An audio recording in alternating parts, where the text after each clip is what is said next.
ԱՄՆ-ի ներկայացուցիչների պալատը ընդունել է Կովկասում Չինաստանի վերահսկողության դեմ պայքարի ակտը։ Օրինագիծն արտահայտում է Վաշինգտոնում աճող մտահոգությունը, որ վրացական երազանք կուսակցությունն ավելի ու ավելի է հայտնվում նահանգների գլխավոր աշխարհաքաղաքական հակառակորդների ազդեցության ոլորտում։ Օրինագիծը նահանգների վարչակազմին պարտավորեցնում է պատրաստել գաղտնի գնահատական Վրաստանում ռուսական և չինական հետախուզական կառույցների ներթափանցման ծավալների վերաբերյալ, այդ թվում պարզելու, թե որքանով են նրանց գործունեությունները փոխկապակցված։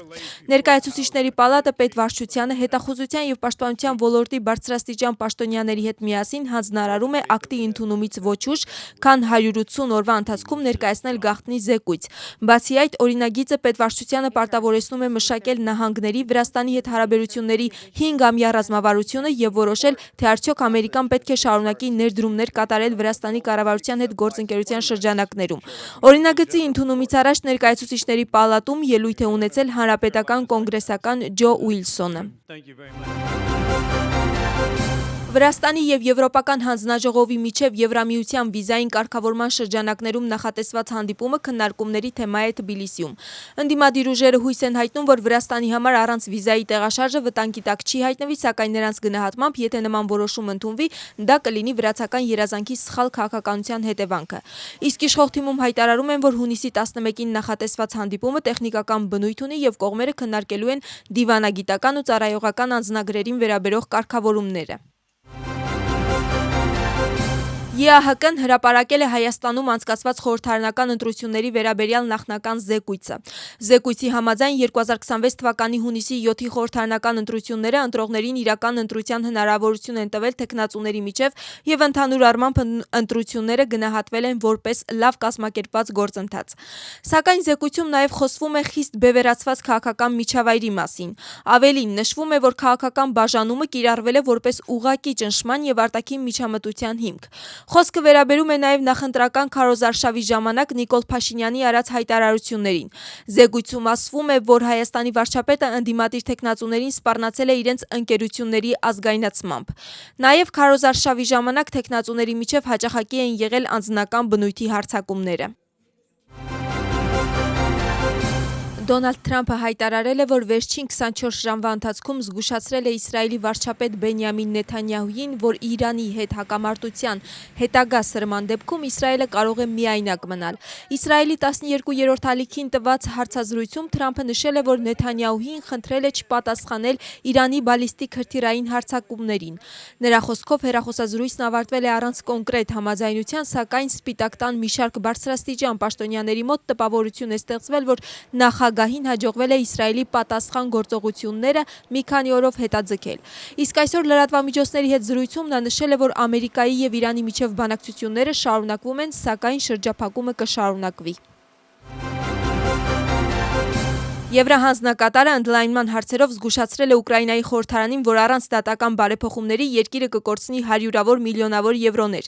Այս մասին Մարտակոսը հայտարարել է Կիևում լրագրողների հետ զրույցի ժամանակ։ Եվրահանձնակատարը պարզաբանել է, որ խոսքը վերաբերում է այն բարեփոխումներից մեկին, որը նախատեսված է Ուկրաին Facility ծրագրի շրջանակներում։ Եթե այդ բարեփոխումը չիրականացվի, Ուկրաինան կարող է կորցնել Եվրամիության կողմից տրամադրվող զգալի դրամաշնորհային ֆինանսավորումը։ Նրա խոսքով խոսքը դատավորների բարեխղճության հայտարարագրերի ստուգման կարգի փոփոխության մասին է։ Մարտակոսը հույս է հայտնել, որ Ուկրաինան անհրաժեշտ փոփոխությունները ժամանակին կիրականացնի։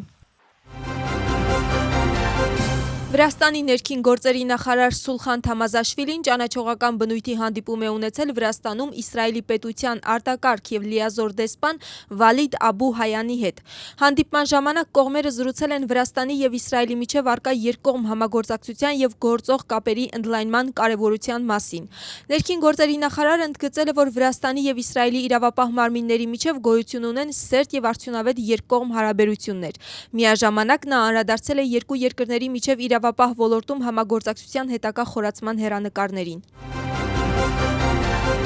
Վրաստանի բուհերում սովորող կամ ապագայում սովորել ցանկացող օտարերկրյա ուսանողների համար ուժի մեջ կմտնեն նոր կարգավորումներ։ Մասնավորապես, բարձրագույն եւ մասնագիտական ուսումնական հաստատություններում օտարերկրյա ուսանողների ընդունման համար սահմանվում են լրացուցիչ պահանջներ, այդ թվում միջազգային լեզվական վկայականի ներկայացում կամ օտար լեզվի եւ պետական լեզվի քննությունների հանձնում։ Եթե ուսանողը չբավարարի ակադեմիական պահանջները, խախտի աշխատանքային գործունեության պայմանները կամ օրենքով սահմանված ժամկետում փաստացի չգտնվի Վրաստանի տարածքում, նրա կացության թույլտվությունը կչեղարկվի։ Այս կարգավորումները քննարկվել են ռեկտորների խորհրդի նիստում, որը կրթության նախարար Գիվի Միքանաձեի ղեկավարությամբ անցկացվել է Թբիլիսի պետական բժշկական համալսարանում։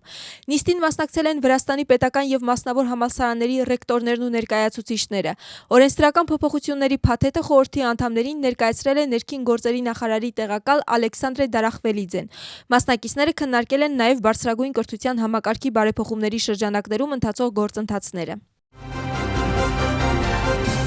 Զբոսաշրջության ազգային վարչությունը մասնակցել է Կորեայի Հանրապետությունում անցկացված միջազգային զբոսաշրջային ցուցահանդեսին։ Ցուցահանդեսի 4 օրերի ընթացքում կազմակերպվել են Վրաստանի նվիրված ներկայացումներ, հանդիպումներ կորեական ընկերությունների եւ զբոսաշրջային ասոցիացիաների հետ, նպատակ ունենալով ներգրավել կորեացի զբոսաշրջիկների Վրաստան եւ բարձրացնել Վրաստանի ճանաչելիությունը Կորեայի Հանրապետությունում։ Ցուցահանդեսին ներկայացված էին ավելի քան 400 զբոսաշրջային կազմակերպություններ 40 երկրներից, իսկ այցելուների թիվը գերազանցել է 35,000-ը։ Հեռախոսազրույց է տեղի ունեցել Ուկրաինայի նախագահի եւ Դոնալդ Թրամփի հատուկ ներկայացուցիչների միջև։ Այս մասին Վոլոդիմիր Զելենսկին գրել է սոցիալական ցանցում։ Զելենսկու հայտարարությամբ Ջարեդ Քուշների եւ Սթիվ Ուիտքոֆի հետ զրույցը շատ դրական է եղել։ Նա շնորհակալություն է հայտնել նրանց առաջիկա շաբաթների ընթացքում առավելագույն ակտիվությամբ աշխատելու պատրաստակամության համար դիվանագիտական գործընթացն ակտիվացնելու նպատակով, որի գլխավոր նպատակը Ուկրաինայում Ռուսաստանի պատերազմի ավարտն է։ ԱՄՆ-ի պետքարտուղար Մարկո Ռուբիոն շնորհավորել է Հայաստանի վարչապետ Նիկոլ Փաշինյանին ընտրություններում հաղթանակի կապակցությամբ։ Այս մասին Մարկո Ռուբիոն գրում է սոցիալական ցանցում. «Շնորհավորում եմ վարչապետ Նիկոլ Փաշինյանին եւ նրա կուսակցությանը ընտրություններում կրկին հաղթելու կապակցությամբ։ Մենք հավատարիմ ենք մնում Վաշինգտոնի պատմական խաղաղության գագաթնաժողովի նպատակներին, այդ թվում Թրամփի ճանապարհը դեպի խաղաղություն եւ բարեկեցություն նախաձեռնությանը։ Անհամբեր սպասում ենք համատեղ աշխատանքին Հարավային Կովկասում եւ դրա սահմաններից դուրս խաղաղություն, կայունություն եւ բարեկեցություն ապահովելու համար», գրում է Ռուբիոն։